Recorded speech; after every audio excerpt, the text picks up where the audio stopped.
নেত্রকোনার সীমান্তবর্তী দুর্গাপুর ও কলমাকান্দা উপজেলা পাহাড় ঘেরা এই জনপদে বসবাস গারো ও হাজংসহ নানা আদিবাসী জনগোষ্ঠীর। কিন্তু শুকনো মৌসুম এলেই পাহাড়ি ছড়া, খাল ও নদী শুকিয়ে যাওয়ায় দেখা দেয় তীব্র পানির সংকট। বারোমাসী ভবানীপুর, গোপালপুর, খারনই ও রংছাতি ইউনিয়নের একাধিক গ্রামে বিশুদ্ধ পানির কোনো স্থায়ী উৎস নেই। বাধ্য হয়ে মানুষ পান করছে পাহাড়ি ছড়ার ময়লাযুক্ত পানি কিংবা অগভীর কূপের ঘোলা পানি। ছোট থেকে আমরা পানির জন্য বা রাস্তার জন্য অনেক কষ্ট করে আসতেছি। খাবারের জন্য বেশি উপযুক্ত নয়। আমরা ঝর্ণার পানি খাই। প্রায় 3 কিলোমিটার হেঁটে আসতে হয় আমাদের।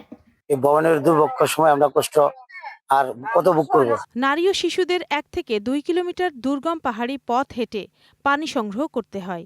অনেক সময় স্কুলগামী শিশুরা বই খাতা ফেলে হাতে নেয় পানির কলসি।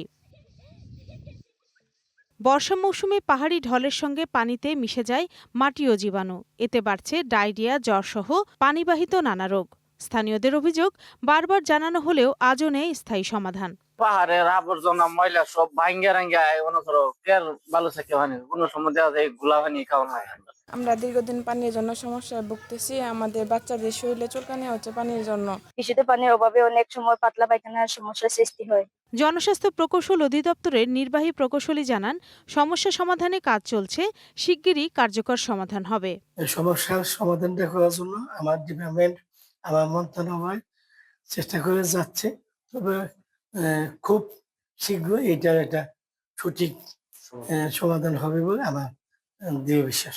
প্রশাসনের আশ্বাসে আশায় বুক বাঁধছে পাহাড়ের মানুষ। তবে প্রশ্ন একটাই, কবে মিলবে বাস্তবে নিরাপদ পানির নিশ্চয়তা?